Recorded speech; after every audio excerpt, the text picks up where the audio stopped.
الحمد لله رب العالمين والصلاة والسلام على سيد الأنبياء وأشرف المرسلين وعلى آله وصحبه أجمعين ومن تبعهم بإحسان في كل زمان ومكان إلى يوم الدين. أما بعد، فأعوذ بالله من الشيطان الرجيم. بسم الله الرحمن الرحيم. إنا نحن نزلنا الذكر وإنا له لحافظون. وقال تبارك وتعالى: يا أيها الذين آمنوا ادخلوا في السلم كافة ولا تتبعوا خطوات الشيطان إنه لكم عدو مبين. اسٹیج پر رونق افروز حضرات علماء کرام، مشائخ اعظام، حضرت جناب صدر دامت برکاتہم، دیگر حاضرین کرام، بزرگوں، دوستوں اور بھائی، آج کا یہ عظیم الشان اجلاس مسلم پرسنل لا بورڈ کے 23 اور 24 تاریخ کو ہونے والے اجلاس کی تیاری کے سلسلے میں اسی عنوان پر مقرر کیا گیا ہے جو عنوان وہاں پر مقرر ہے، یعنی تحفظ شریعت و تحفظ اوقاف۔ اللہ تبارک و تعالی نے ہمیں جو دین عطا فرمایا، یہ نہایت ہی مکمل، نہایت ہی جامع ترین دین اللہ نے عطا فرمایا۔ نبی اکرم محمد الرسول اللہ صلی اللہ علیہ وسلم جب یہ دین پاک لے کر آئے تھے، لوگوں نے اسی دور سے مخالفت کا آغاز کر دیا تھا، اس لیے کہ آپ یہ جانتے ہیں کہ جو چیز بہت ہی اچھی ہوتی ہے، بہت ہی خوبصورت ہوتی ہے، بہت ہی جامع ترین ہوتی ہے، ایسی چیز کے حاسدین بھی زیادہ ہوتے ہیں۔ جو چیز نامکمل ہو، جو چیز بالکل خراب اور خستہ حالت میں ہو، اس کے اوپر کون حسد کی نگاہ ڈالتا ہے؟ حسد کی نگاہ اسی چیز پر ڈالی جاتی ہے جو بہت ہی عظیم الشان ہوتی ہے، جو بہت ہی بلند و بالا ہوتی ہے، جو بہت ہی زیادہ مستحکم ہوتی ہے، جو جامع اور بہت ہی کامل ہوا کرتی ہے۔ اللہ نے ہمارے نبی محمد عربی صلی اللہ علیہ وسلم کو کامل نبوت سے نوازا تھا، کامل نبی بنا کر بھیجا تھا، اور آپ کے اوپر جو شریعت نازل فرمائی تھی وہ شریعت بھی کامل شریعت نازل فرمائی تھی۔ اس لیے اسی دور سے آپ کی بھی مخالفت ہونے لگی تھی، اور اس کے ساتھ شریعت مطہرہ کی بھی مخالفت ہونے لگی۔ یہ آپ کی مقبولیت کی دلیل ہے، یہ آپ کے محسود ہونے سے ہم کو سمجھ میں آ رہا ہے کہ آپ انتہائی محبوب۔ اور پھر ایک اور بات اس وقت ذہن میں آ رہی ہے، عرض کرتا ہوں، وہ یہ ہے کہ آپ جانتے ہیں کہ جتنے بھی پیغمبر دنیا میں تشریف لائے، حضرت آدم سے لے کر حضرت سیدنا عیسیٰ علیہ نبینا علیہ السلام تک، وہ سب کے سب پیغمبر بھی اپنے اپنے دور میں آئے، اور جب وہ آئے تو لوگوں نے ان کی بھی مخالفت کی تھی۔ حضرت عیسیٰ کی مخالفت کی گئی، حضرت یحییٰ کی مخالفت کی گئی، حضرت موسیٰ کی مخالفت کی گئی، حضرت ابراہیم کی مخالفت کی گئی، اور بھی جتنے پیغمبر دنیا میں تشریف لائے، مخالفتیں ان کے دور میں بھی ان کی ہوتی رہی۔ لیکن جب ان کا زمانہ ختم ہو گیا تو مخالفتیں بھی ختم ہو گئی، اگرچہ ان کے ماننے والے بعض لوگ اب بھی موجود ہیں۔ حضرت موسیٰ کے ماننے والے بھی ہیں، اور حضرت عیسیٰ کو اپنا پیغمبر ہی نہیں بلکہ خدا کے مقام پر پہنچا کر ان کو ماننے والے بھی موجود ہیں۔ لیکن اس کے باوجود آج ان پیغمبروں کی مخالفت نہیں ہو رہی ہے۔ اگر مخالفت اس دور میں ہو رہی ہے تو ہمارے نبی محمد الرسول اللہ صلی اللہ علیہ وسلم کی اور آپ پر جو شریعت اللہ نے نازل کی، اس شریعت کی مخالفت ہو رہی ہے۔ یہاں پر یہ سمجھتے چلے کہ ایسا اس لیے ہے کہ ان پیغمبروں کے دور ختم ہو گئے اور ہمارے نبی کا دور ختم نہیں ہوا، یہ قیامت تک جاری ہے، اسے قیامت تک مخالفت بھی جاری رہے۔ یہ مخالفت کا ہونا نبی کی شریعت کے زندہ ہونے کی دلیل ہے۔ آج ذرا سوچئے کہ حضرت عیسیٰ علیہ السلام کی جو شریعت ہے، ہندو تو اس کو نہیں مانتا، بدھزم کو ماننے والا تو اس کو نہیں مانتا، اسی طریقے پر اور بھی بہت سارے مذاہب دنیا میں موجود ہیں، وہ حضرت عیسیٰ علیہ السلام کو پیغمبر نہیں مانتے، ان کی شریعت کو اللہ کی شریعت نہیں مانتے۔ حضرت موسیٰ علیہ السلام اللہ کے پیغمبر، لیکن ان کو نہ ماننے والے بھی آج بہت بڑی تعداد میں دنیا میں موجود ہے۔ ہندو ان کو نہیں مانتے اور بھی بہت سارے لوگ ان کو نہیں مانتے، لیکن کیا وجہ ہے کہ آج حضرت موسیٰ کی وہ لوگ مخالفت نہیں کرتے، حضرت عیسیٰ کی مخالفت نہیں کرتے، ان کی شریعتوں کی مخالفت نہیں کرتے، ان کی کتابوں کی مخالفت نہیں کرتے؟ اگر مخالفت کرتے ہیں تو کیا وجہ ہے کہ صرف ہمارے نبی کی مخالفت کی جاتی ہے، ان پر کیچڑ اچھالنے کی کوشش کی جاتی ہے، ان کے اندر کمیاں ڈھونڈنے کی کوشش کی جاتی ہے؟ اور کیا وجہ ہے کہ قرآن پر اعتراض کیا جاتا ہے اور اللہ کے نبی کی تعلیمات کے اوپر اعتراض کیا جاتا ہے؟ یہ اس بات کی دلیل ہے بھائیوں کہ ہماری شریعت زندہ ہے، قیامت تک کے لیے اللہ نے اس کو بھیجا۔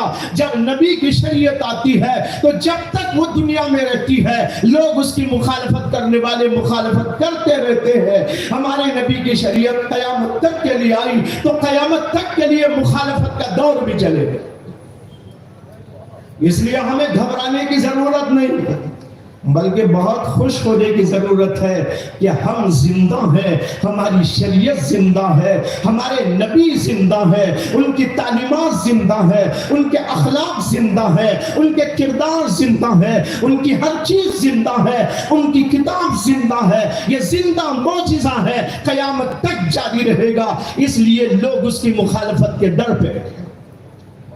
بہرحال شروع دور سے سلسلہ چل رہا ہے اور حضرت مولانا تنویر ہاشمی صاحب دامت برکاتہم نے آپ لوگوں کو بتایا تھا کہ ان مخالفتوں کے پیچھے یہود و نصارہ کا ہاتھ ہوتا ہے۔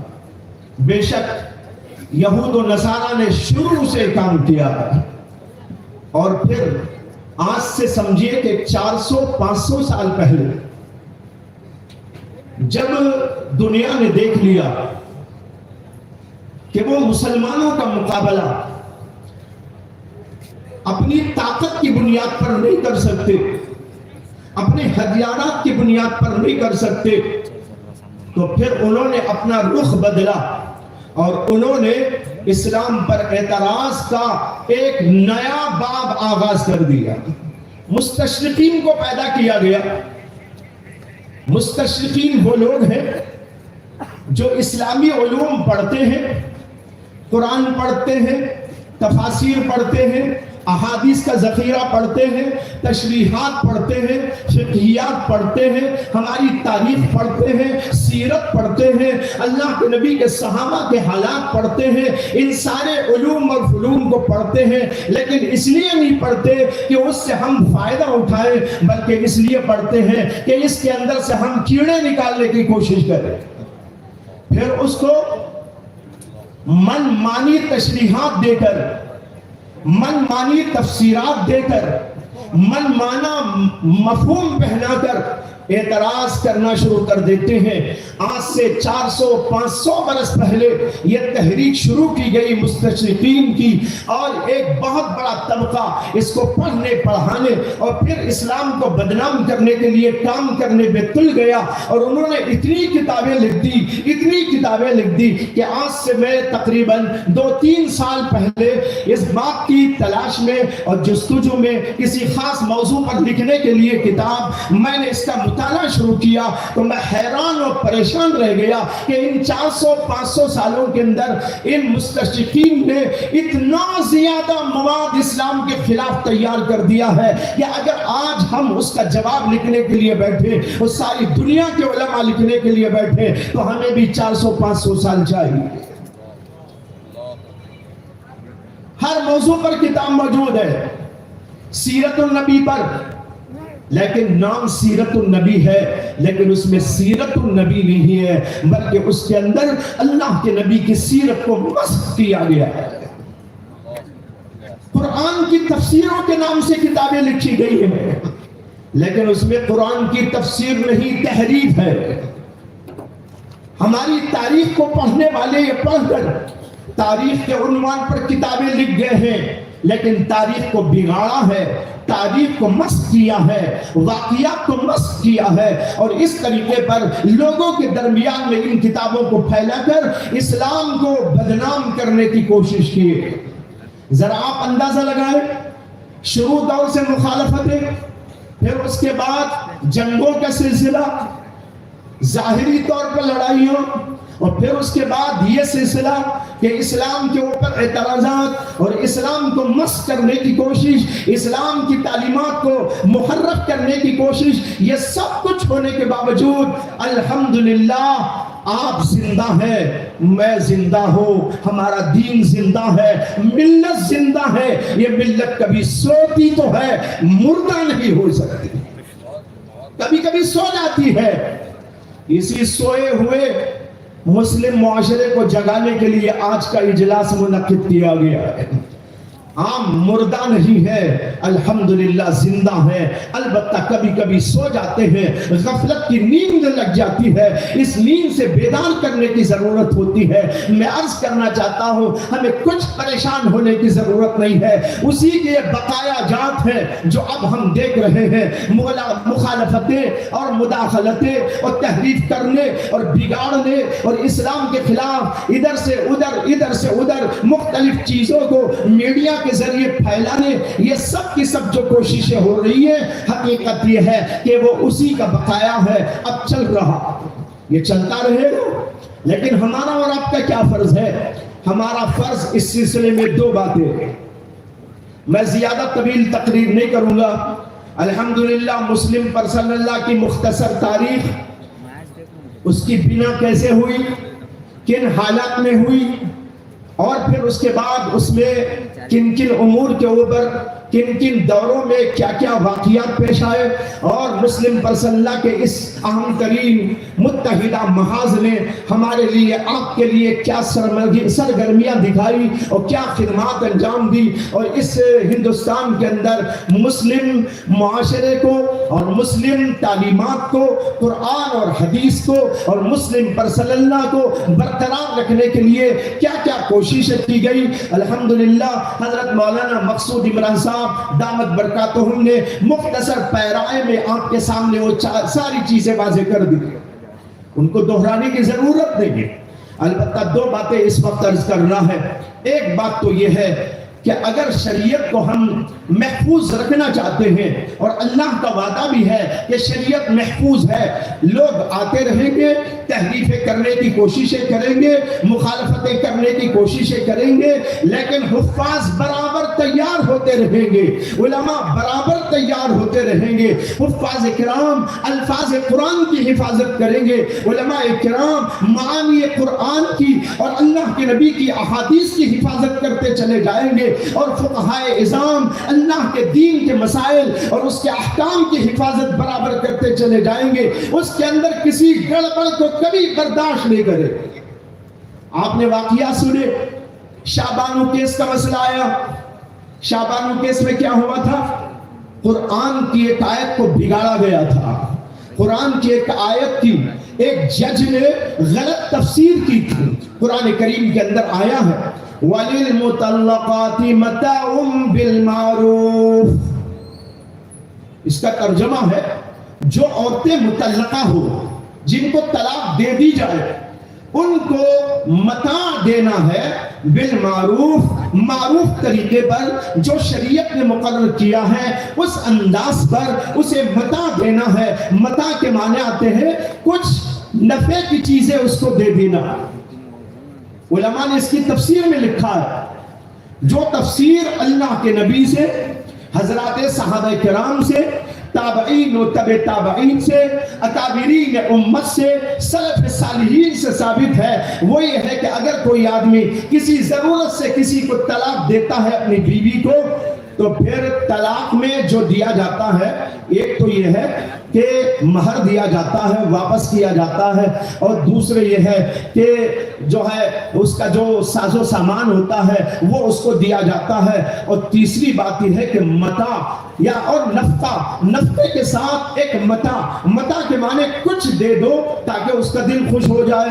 آپ دے دے 50,000 روپے, کوئی دے دے 1,00,000 روپے, کوئی دے دے 2,00,000 روپے. اگر کسی کی حیثیت ہے 10,000 کی تو 10,000 دے دے, اگر کسی کی حیثیت ہے 5,000 کی تو 5,000 دے دے, متعین کچھ نہیں. اس کا نام ہے شریعت کے اندر متاع. اللہ نے کہا وَلِلْمُطَلَّقَاتِ مَتَاعٌ بِالْمَعْرُوفِ. اس زمانے میں جو جج تھے انہوں نے فیصلہ کرتے ہوئے اس آیت کا حوالہ دیا اور شاہ بانو کیس کے اندر یہ لکھا کہ شوہر کو چاہیے کہ جب تک جو ہے طلاق شدہ عورت دوسری شادی نہ ہو جائے اس وقت تک اس کو مسلسل خرچہ دیتا رہے. دلیل کیا ہے؟ دلیل میں لکھتا ہے وَلِلْمُطَلَّقَاتِ مَتَاعٌ بِالْمَعْرُوفِ. پرسنل اللہ بورڈ کھڑا ہو گیا, علماء کرام کھڑے ہو گئے, مشائخ اعظام کھڑے ہو گئے, عوام الناس کھڑے ہو گئے. انہوں نے کہا یہ غلط تفسیر ہے, اس تفسیر کو ہم نہیں مانیں گے. وہ تفسیر معتبر ہوتی ہے جو اللہ کے نبی سے آئے, وہ تفسیر معتبر ہوتی ہے جو اللہ کے نبی کے صحابہ سے آئے, وہ تفسیر معتبر ہوتی ہے جو ہمارے بزرگوں سے ثابت ہو. یہ کسی جج کی تفسیر قابل قبول نہیں ہو سکتی. میں عرض یہ کر رہا تھا کہ اللہ نے شریعت اور قرآن اس کی حفاظت کا وعدہ لیا, وعدہ فرمایا اور فرمایا اِنَّا نَحْنُ نَزَّلْنَا الذِّكْرَ وَإِنَّا لَهُ لَحَافِظُونَ. یہ سلسلہ برابر الحمدللہ جاری ہے.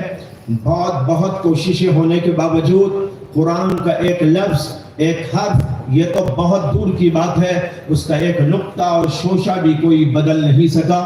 قرآن محفوظ ہے, احادیث محفوظ ہیں, دین کے احکام محفوظ ہیں, اور اس لیے کہ یہ علماء اور یہ مشائخ اور یہ سب کا سب دینی عملہ الحمدللہ اس کے اوپر محنت کرتا جا رہا ہے. لیکن بھائیو ہمیں اور آپ کو ایک اور چیز کی طرف دھیان دینا ہے, وہ یہ ہے کہ اپنی زندگیوں کے اندر دین کو نافذ اور جاری کر لے. ہم میں سے کوئی شخص دین سے بیگانہ نہ ہو, ہم میں سے کوئی شخص دین سے دور نہ ہو. ہم میں سے ہر آدمی نمازی ہو, ہر آدمی زکوٰۃ دینے والا ہو, ہر آدمی اپنی اپنی جگہ پر اللہ کے احکامات کو پورا کرنے والا ہو. اور آپ کو یہ بھی ذہن میں ہونا چاہیے کہ اللہ کی جو شریعت ہے وہ شریعت مکمل ہے, اور شریعت کے مکمل ہونے کا مطلب یہ ہے کہ اس کے اندر تمام وہ ابواب ہے جن کی انسان کو ضرورت لاحق ہوتی ہے. مثال کے طور پر عقیدوں کا مسئلہ شریعت نے بتا دیا, کیا عقیدہ رکھنا ہے, کیا عقیدہ نہیں رکھنا ہے, کیسا عقیدہ رکھنا چاہیے. ہم کو ایک طرف اہل سنت کے عقائد کے مطابق اپنے عقائد کو ڈھالنے کی کوشش. دوسرا نمبر ہے عبادات کا. شریعت نے عبادات کا ایک باب رکھا, اس کے اندر نماز ہے, اس کے اندر روزہ ہے, اس کے اندر زکوٰۃ ہے, اس کے اندر حج ہے اور دیگر عبادات ہیں, تلاوت ہے, اللہ کا ذکر ہے, قربانی کرنا ہے. اللہ کے اس دین کے اس بات کو بھی ہم زندہ رکھیں. کوئی بھی مسلمان بے نمازی ہم میں نہیں ہونا چاہیے. تیسری بات, شریعت کے اندر معاشرت کے احکام بھی دیے گئے. معاشرت کیا ہے؟ سماجی زندگی. ایک آدمی لوگوں کے ساتھ رہتا ہوا جو زندگی گزارتا ہے, ماں باپ کے ساتھ رہتا ہے, بچوں کے ساتھ رہتا ہے, بیوی کے ساتھ رہتا ہے, دوستوں کے ساتھ رہتا ہے, اڑوس پڑوس کے لوگوں کے ساتھ میں رہتا ہے, محلے کے لوگوں کے ساتھ میں رہتا ہے, تاجر اپنی تجارت پیشہ لوگوں کے ساتھ اٹھتا اور بیٹھتا ہے, اور بھی مختلف لوگ مختلف لوگوں سے رابطہ اور مختلف لوگوں سے تعلقات رکھتے ہوئے زندگی کرتے ہیں. اور ہر انسان کو اللہ نے ایسا ہی بنایا ہے کہ وہ سماج ہی کے اندر رہتا ہے, بغیر سماج کے کہیں جا کر جنگل کے اندر زندگی نہیں گزارتا. اسی لیے کہنے والے کہتے ہیں کہ یہ انسان ایک سوشل اینیمل ہے.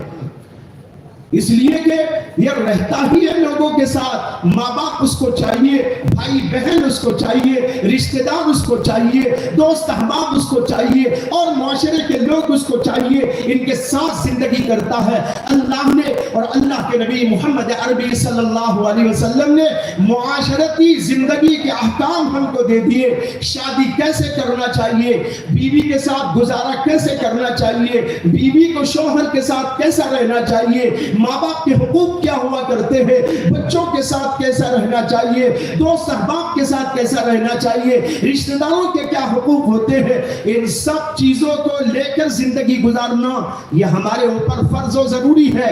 ہم صرف نماز نہ پڑھ لیں، نماز پڑھنے کے ساتھ ہمیں معاشرتی زندگی کو بھی ٹھیک کرنے کی ضرورت ہے۔ بعض ایسے لوگ بھی دیکھے گئے ماشاءاللہ نماز تو بہت پڑھتے ہیں، تہجد بھی ان کی ناگا نہیں ہوتی، لیکن بیوی کے ساتھ سلوک ان کا اچھا نہیں، بیوی سے کھٹ پٹ ہے، طلاق طلاق کی پکار کرتا رہتا ہے، ایک طرف ذکر بھی کرتا ہے، دوسری طرف یہاں پر آتا ہے تو کھٹ پٹ بھی کرتا ہے۔ ایک مسلمان کو چاہیے وہ نمازی بھی بنے، وہ اللہ کے لیے ذکر کرنے والا بھی بنے، اور اس کے ساتھ ساتھ معاشرتی احکامات کو بھی اپنائے۔ بیوی کے ساتھ بہترین سلوک ہونا چاہیے، اور بیوی کو اپنے شوہر کے ساتھ بہترین سلوک ہونا چاہیے، دونوں کو ایک دوسرے کا حق ادا کرنا چاہیے۔ اگر حقوق کی ادائیگی کامل طور پر اور اچھے طور پر ہوتی ہے، اختلاف کے پیدا ہونے کی کوئی شکل ہی نہیں پیدا ہوتی۔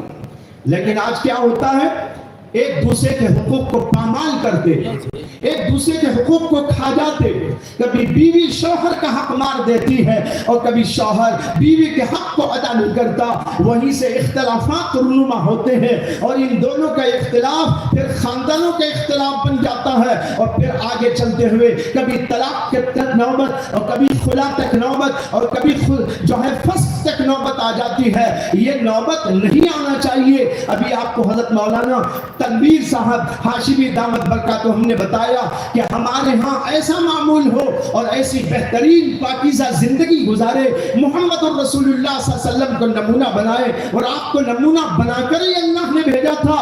بیوی کے ساتھ کیسا رہنا، نمونہ محمد الرسول اللہ صلی اللہ علیہ وسلم ہے۔ ماں باپ کے ساتھ کیسا رہنا، محمد الرسول اللہ ہمارے لیے نمونہ ہے۔ بچوں کے ساتھ کیسا رہنا، نمونہ محمد الرسول اللہ صلی اللہ علیہ وسلم ہے۔ اسی طرح لوگوں کے ساتھ کیسا رہنا، اس کے لیے آپ ہمارے لیے اسوہ حسنہ ہے۔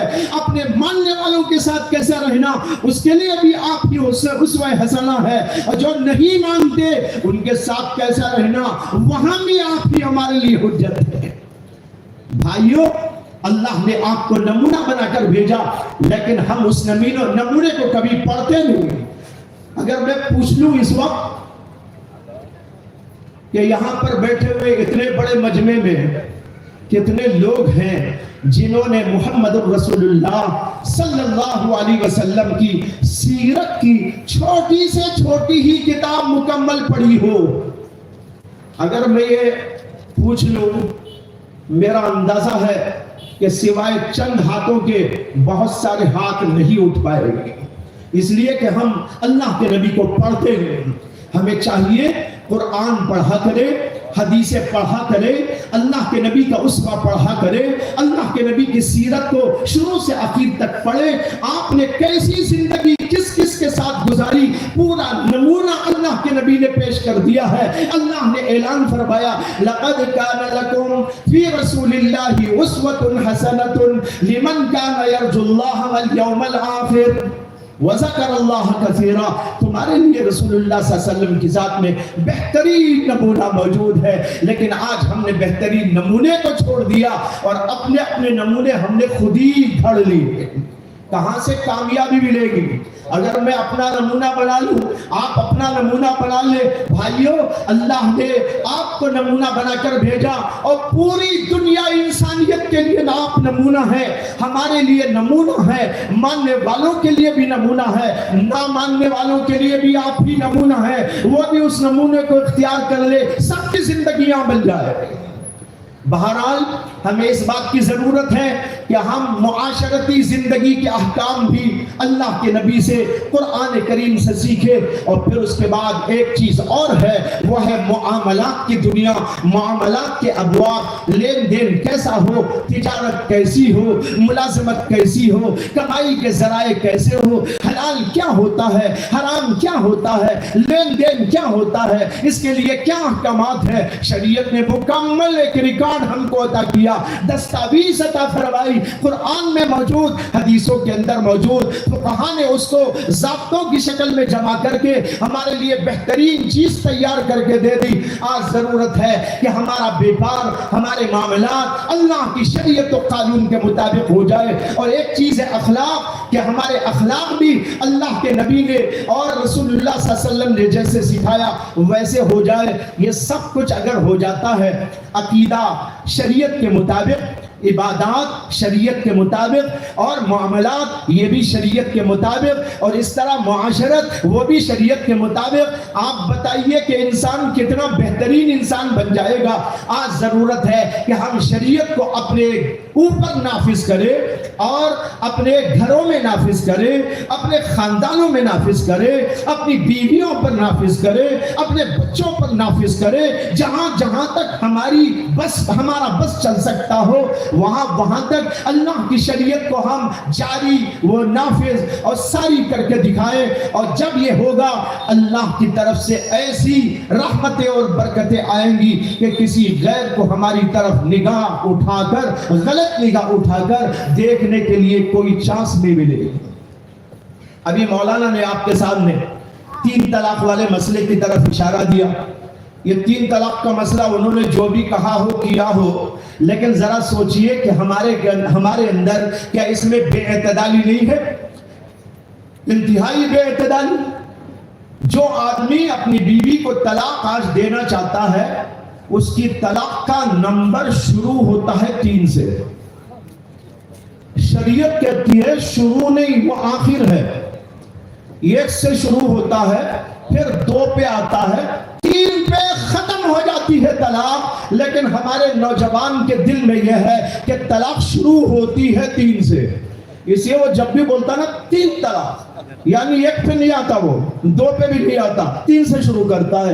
بھائیو، اس لیے شریعت کا علم حاصل کرو اور دیکھو شریعت کیا کہتی ہے. شریعت طلاق دینے کو اچھا نہیں سمجھتی. یہ ایسا مباح ہے جس کو مبغوض قرار دیا گیا، ناپسندیدہ قرار دیا گیا، اللہ کی نگاہ میں ناپسندیدہ قرار دیا گیا. محمد عربی صلی اللہ علیہ وسلم نے فرمایا کہ روزانہ شیطان اپنا تخت سمندر پر بچھاتا ہے، اس کی تمام ذریت وہاں پر جمع ہو جاتی ہے، سارے چیلے وہاں پر جمع ہو جاتے ہیں. شیطان اپنے چیلوں سے پوچھتا ہے، میاں تم نے آج کیا کارنامہ انجام دیا؟ کوئی اٹھ کے کہتا میں نے کسی کو شراب پلا دیا، کوئی کہتا میں نے کسی سے زنا کرا دیا، کوئی کہتا ہے کہ میں نے کسی کو جھوٹ بلوا دیا، کوئی کہتا ہے کہ میں نے کسی کو سود میں مبتلا کر دیا، کوئی کہتا ہے کہ میں نے رشوت میں مبتلا کر ڈالا، میں کسی کو قتل میں مبتلا کر ڈالا. وہ سن کر سب کو شاباشی دیتا رہتا ہے اور کہتا ہے کہ بہت اچھا، بہت اچھا، بہت اچھا. آخر میں ایک شیطان اٹھ کے کھڑا ہوتا ہے، اس سے بھی پوچھا جاتا ہے کہ تو کیا کر کے آیا؟ وہ کہتا میں نے میاں بیوی میں جدائی ڈال دی. تو روایت میں ہے، مسلم شریف کی حدیث ہے، اللہ کے نبی صلی اللہ علیہ وسلم نے فرمایا اس موقع پر شیطان اٹھ کر کھڑا ہو جاتا ہے، اس کو اپنے قریب بلا کر اپنے گلے سے لگا کر شاباشی دیتا ہے. اللہ کے نبی کہتے ہیں جو چیز اللہ کو ناپسند، شیطان کو پسند ہے.